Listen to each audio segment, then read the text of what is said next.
Bonjour à tous. Pour le Zoom aujourd'hui, je reçois Maxime Montaut. Bonjour monsieur. Bonjour Élise. Alors vous êtes président de l'association Wanted Pédo. Vous étiez déjà venu sur TV Liberté. Cette association a été créée en 2014. Pédo fait donc référence à pédocriminalité, trop souvent appelée d'ailleurs pédophilie. Exactement. Ces dernières semaines, le livre de Camille Kouchner a fait revenir sur le devant de la scène la question de l'inceste, la question de la pédocriminalité, à cause d'un certain Olivier Duhamel. On a vu également apparaître sur les réseaux sociaux, notamment Twitter, un hashtag #MeTooInceste. Est-ce que vous pensez que la parole va enfin être libérée sur ce sujet tabou ? Alors, oui, la parole déjà se libère. On peut le voir, nous, en 7 ans de militantisme, on a vu la parole se libérer. Alors là, avec ces affaires qui sont médiatisées actuellement, avec, on va dire, tous les grands écrivains, Maznev qui a été un petit peu embêté, Polanski qui se fait chicoter pendant les festivals du cinéma, Jack Lang qui revient sur le devant de la scène par rapport à ses prises de position pour protéger des pédophiles, voilà, sur lequel il revient. Un petit peu, on voit qu'il y a aussi Daniel Cohn-Bendit et maintenant Monsieur Duhamel.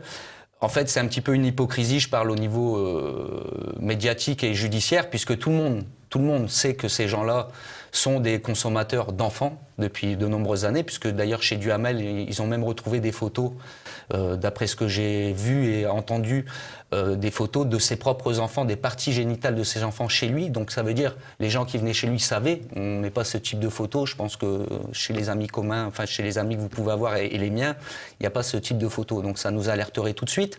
Mais apparemment, personne n'était au courant. Il faut justement des révélations, comme le fait la fille de M. Kouchner, pour qu'enfin les médias, on va dire, s'emparent et surfent sur cette vague.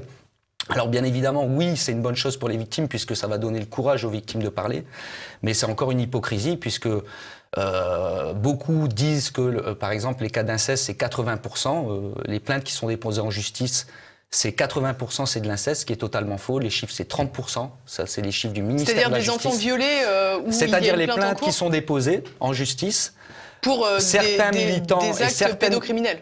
Voilà, les plaintes qui sont déposées pour des viols sur mineurs, certaines associations et certains militants disent, sans sortir de source, que c'est compliqué ces histoires en justice, puisque 80% des plaintes seraient de l'inceste, ce qui est faux.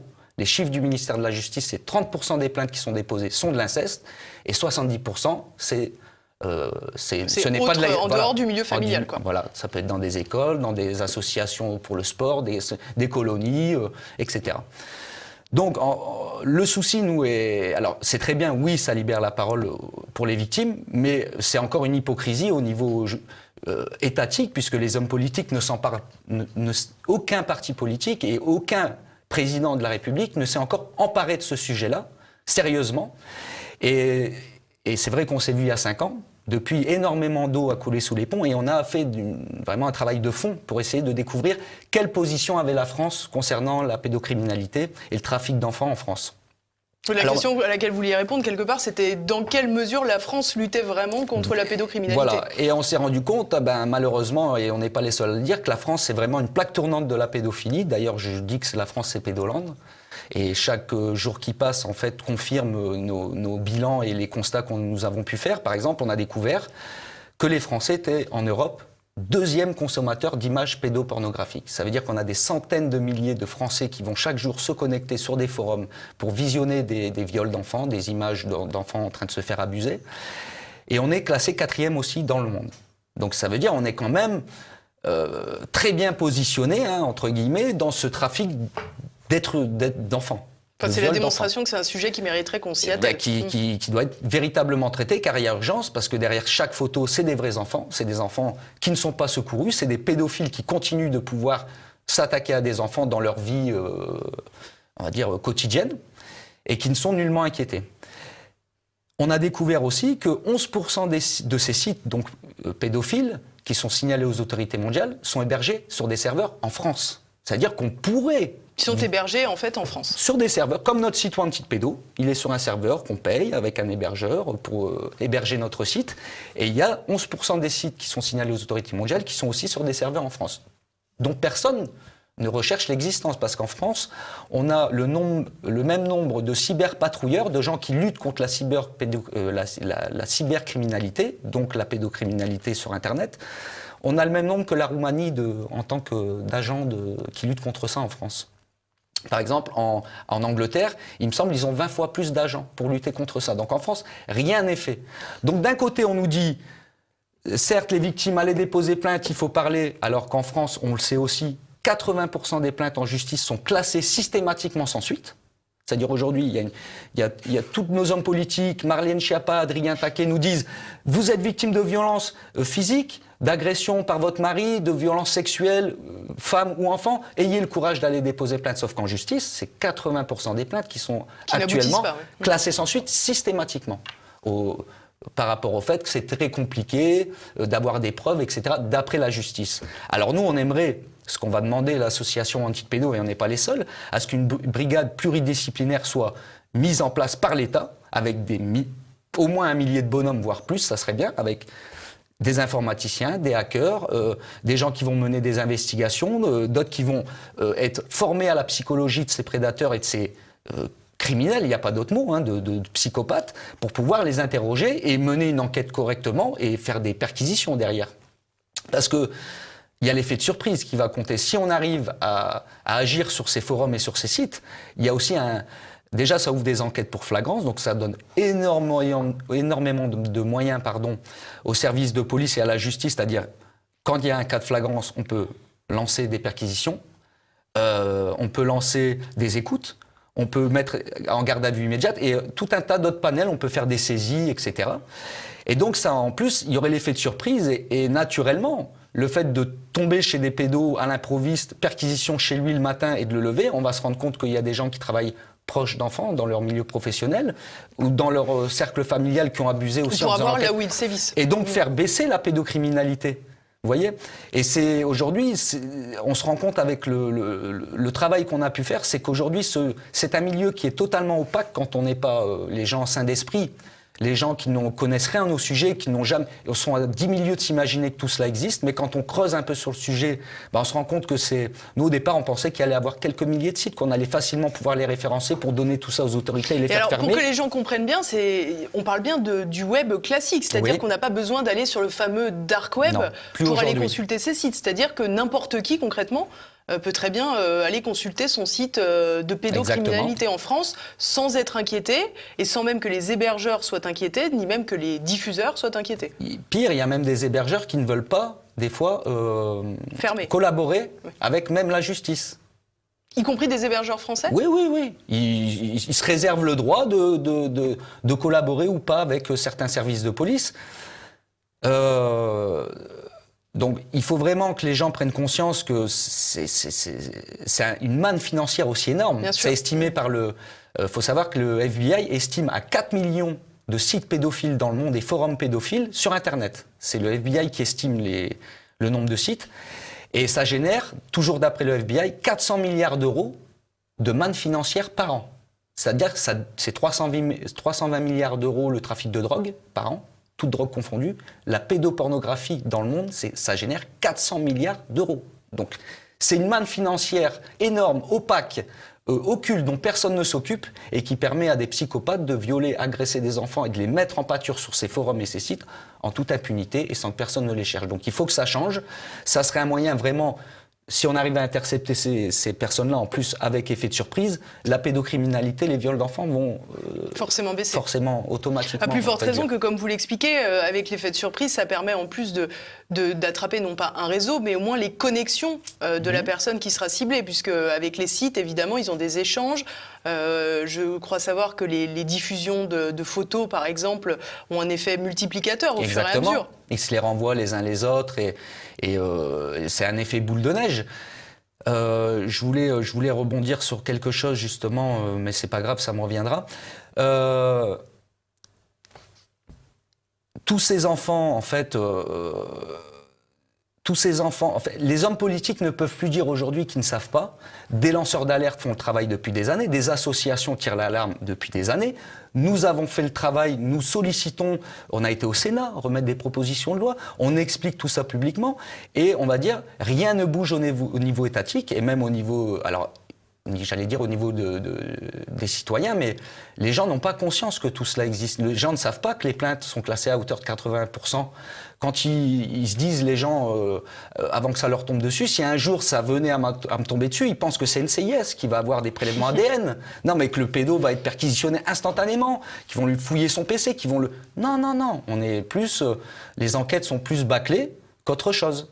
Et donc, pour amener la manifestation de la vérité dans les cas d'inceste ou d'abus sexuels intrafamilial ou dans les écoles, c'est pour ça qu'on en vient à des résultats de 80% de plaintes classées sans suite, parce que les enquêtes sont mal faites, qu'on ne recherche pas les antécédents professionnels, même dans des cas d'inceste ou même dans des cas de pédocriminalité. Énormément de familles font appel à nous, on en accompagne beaucoup. Et je peux vous dire qu'il y a des familles qui ont des dossiers solides, avec des certificats médicaux, avec des experts qui ont même parfois été mandatés par la justice pour voir les enfants.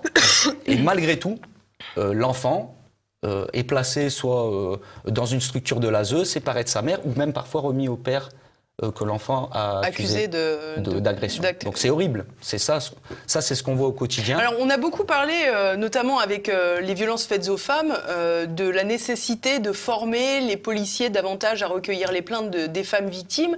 Est-ce que la police aujourd'hui est formée pour recueillir les témoignages d'enfants qui avouent avoir été victimes d'abus? En théorie, ça devrait être le cas. Il y a une procédure qui s'appelle la procédure Mélanie, qui doit... lors de prise de parole d'enfants victimes, il faut qu'il y ait deux agents formés au recueil de la parole de l'enfant, qui ne soient pas en uniforme et dans une salle qui va être filmée et enregistrée audio-vidéo. Pour éviter que l'enfant soit obligé de retémoigner plusieurs fois. C'est pour prendre une fois son témoignage. Et en théorie, normalement, ça doit être fait par deux agents qui ne sont pas en uniforme, dans une pièce qui n'est pas le bureau officiel de police, c'est-à-dire qui va être un peu dénaturé du mot judiciaire. Il y aura des jouets, tout ça, pour mettre à l'aise l'enfant, et formé, ce qui n'est pas toujours le cas. On le voit, des fois, c'est un policier en uniforme qui a vu l'enfant seul dans son bureau. Donc déjà, ça intimide l'enfant. Il n'ose pas parler, mais ça, c'est pas pris en compte. En justice, l'état de sidération de l'enfant, aujourd'hui, avec le consentement... Pareil, il n'est pas pris en compte. On dit que si l'enfant, il ne s'est pas débattu, qui est resté tétanisé, en fait, c'est parce qu'il était consentant. C'est ça, ces théories qui sont données aux policiers. Par exemple, les policiers, systématiquement, quand une mère va venir déposer plainte ou accompagner son enfant quasiment systématiquement, se voient accusés d'aliénation parentale ou de conflit parental. Ça, c'est ce qui se passe dans les... Et quand les commissariats acceptent de prendre leur plainte, parce qu'on a vu une vingtaine, une trentaine de familles qui se sont vues refoulées du commissariat en disant « revenez la semaine prochaine » ou « revenez demain, on ne peut pas prendre, il est trop tard », etc. Alors quand on amène un jeune enfant pour le faire entendre au commissariat et que l'enfant repart, l'enfant déjà ne comprend pas, la famille non plus. Et en fait, aujourd'hui, rien n'est véritablement mis en place, au contraire, pour protéger les enfants. Et au contraire, depuis Outreau, on en a dit et répété, les enfants sont traités systématiquement de menteurs. Donc aujourd'hui, la justice sert plutôt les bourreaux que les victimes. Et c'est pas la propagande de Marlène Schiappa, de Adrien Taquet et tout ça qui va changer ces données-là. Aujourd'hui, c'est vraiment un travail de fond. C'est la formation des policiers qui doit changer.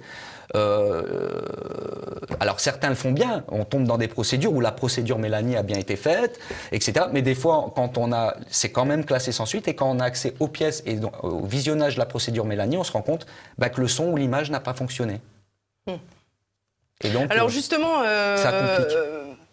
Vous pouvez nous expliquer comment Wanted Pédo intervient pour aider les enfants concrètement, parce que in fine, le but c'est d'aider les enfants. Alors malheureusement, on n'est pas magicien, on n'est pas la justice, et on aimerait faire beaucoup plus que ce qu'on fait déjà. Mais déjà, les familles nous contactent, donc on échange ensemble pour voir leur histoire, ils nous envoient les pièces de leur dossier, on se débrouille toujours pour rencontrer les familles.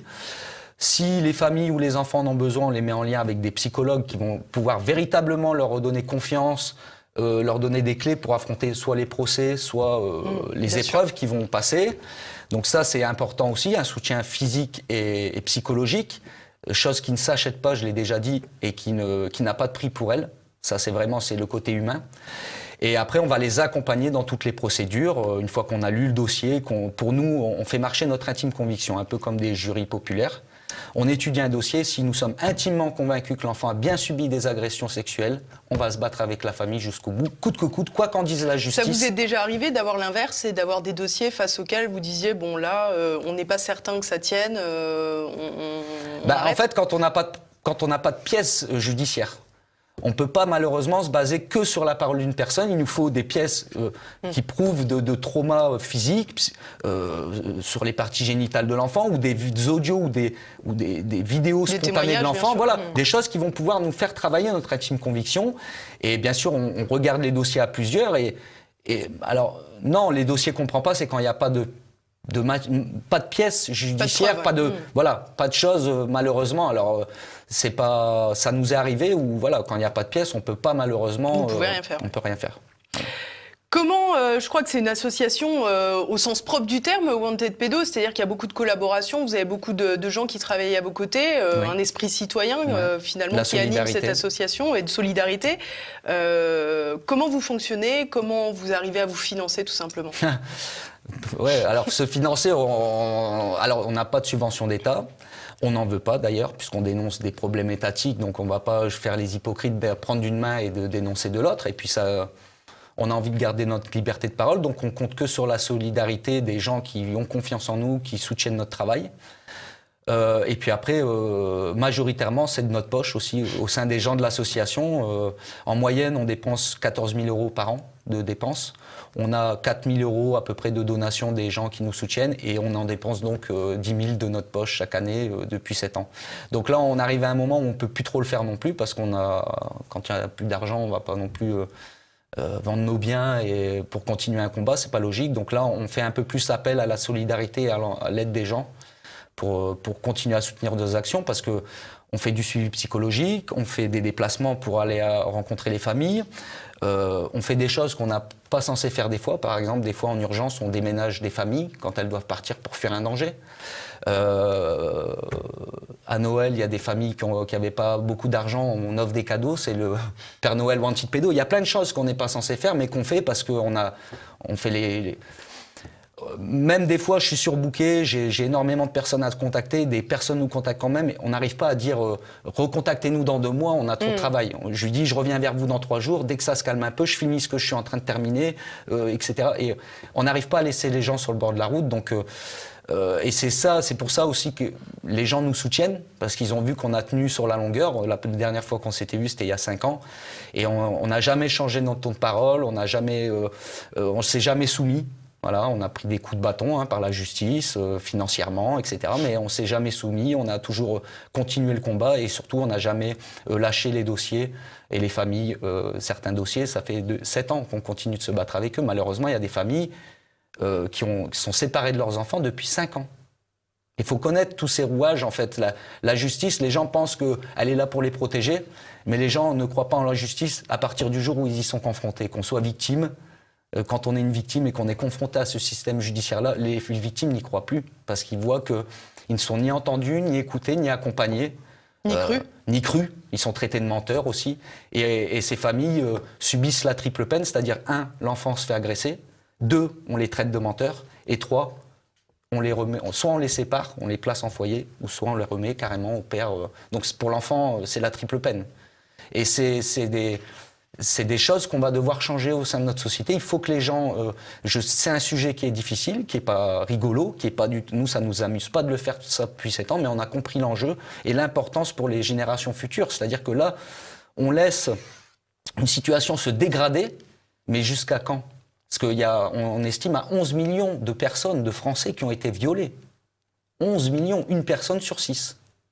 Donc, tout le monde connaît, si on joue carte sur table, même les gens qui nous regardent, tout le monde connaît une personne ou a subi lui-même un jour une agression ou un viol, ou connaît une personne proche de... Donc, on est tous touchés par ce fléau. Et trop peu de personnes le dénoncent. Donc, faut vraiment, si on veut vraiment aider les enfants de ce pays, il faut malheureusement étudier ce fléau-là, et essayer de faire ce qu'on peut pour aider ces enfants qui sont aujourd'hui, là, dans notre pays, en souffrance, en détresse, et totalement abandonnés par les citoyens et les services sociaux judiciaires français. Pour vous aider, je crois qu'il y a 2 méthodes essentiellement. Vous rejoindre en tant que bénévole. Alors, pour nous rejoindre, on vous mettra le lien sous la vidéo. Donc tout est expliqué. Il y a notre charte, les statuts, le règlement intérieur qui est à lire de manière très attentive pour savoir où vous allez mettre les pieds, comment on travaille, le sérieux aussi de la structure. Et donc pour nous rejoindre, il faut envoyer un bulletin d'adhésion que c'est moi qui vais recevoir avec votre pièce d'identité. Je vous rappelle, si vous voulez nous rejoindre en tant que membre actif, on vous demande encore d'autres pièces, un extrait de casier judiciaire, un CV et une lettre de motivation.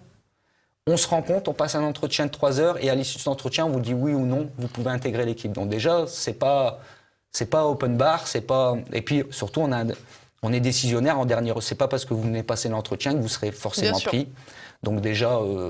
Pourquoi vouloir prendre autant de précautions? Est-ce que vous avez... Pour éviter d'avoir des gens trop fragiles psychologiquement, parce que le suivi qu'on fait avec les familles, il faut être quand même solide psychologiquement. Donc ça, c'est une première chose. On a besoin de gens avec des compétences aussi.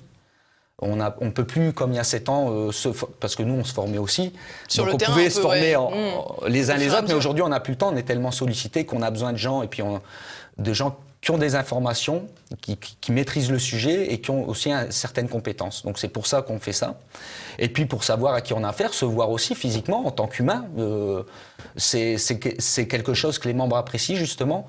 Et ceux qui intègrent l'association savent que tous les membres qui vont rencontrer de l'association sont passés par là. Donc même s'ils ne se connaissent pas directement, ça les rassure aussi parce qu'ils savent qu'on a tous montré patte blanche, moi y compris. Voilà. Donc ça, déjà, nous rejoindre, et on a besoin de bras parce que malheureusement, on est de plus en plus sollicité. On va dire que là, ça fait depuis juillet que ça a quasiment doublé, voire triplé l'afflux de demandes d'aide, de conseils et d'accompagnement. Donc on a besoin de monde, mais ça prend du temps de passer aussi les entretiens. Donc ça se fait au compte-gouttes. Et après, ceux qui peuvent, bien évidemment, financièrement nous aider, parce que l'argent, c'est un outil, et quand on n'en a pas, on fait moins de choses, et quand on en a plus, on peut construire plus de choses. Donc voilà, tous ceux qui pourront nous soutenir, soit physiquement, soit financièrement. Soit les deux. Ou les deux, bien sûr, bien sûr. Mais voilà, donc c'est important pour nous, parce que là, on arrive à un moment charnier, on a survécu 5 ans. On a fait notre demande d'agrément ministériel pour pouvoir se constituer partie civile avec les familles. Donc on a écrit à M. Dupond-Moretti. On attend la réponse depuis 6 mois. On l'a relancé et on a déjà un plan B au cas où il nous le refuserait, puisque c'est de donner de manière discrétionnaire aux associations. Donc on va dire comme si la justice choisit ses alliés, mais on a un plan B. On a un plan B au cas où on nous le refuse. Donc nous, notre but, c'est vraiment d'aider un maximum de personnes. C'est aussi de donner des clés aux enfants et aux familles qui prennent ça en pleine face, de leur donner des armes pour affronter soit les procédures, soit les bâtons qui vont avoir, les épreuves qu'ils vont devoir passer, parce que c'est vraiment un parcours du combattant aujourd'hui en France pour faire entendre la voix de son enfant, de ce qu'il a révélé.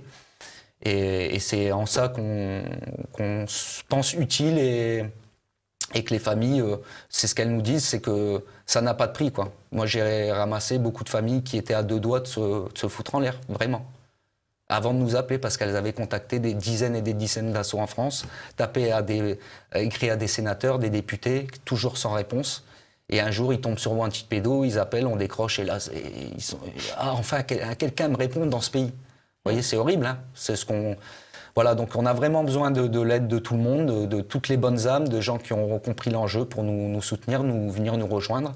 Parce que malheureusement, on a de plus en plus de boulot et on va devoir de plus en plus agir parce que le gouvernement et les gouvernements successifs ne sont encore aujourd'hui pas vraiment décidés à changer les choses. Merci beaucoup Maxime. Merci à vous. Merci à tous de nous avoir suivis. N'oubliez pas que vous pouvez regarder dans la description les éléments dont a parlé Maxime Montaut. À bientôt.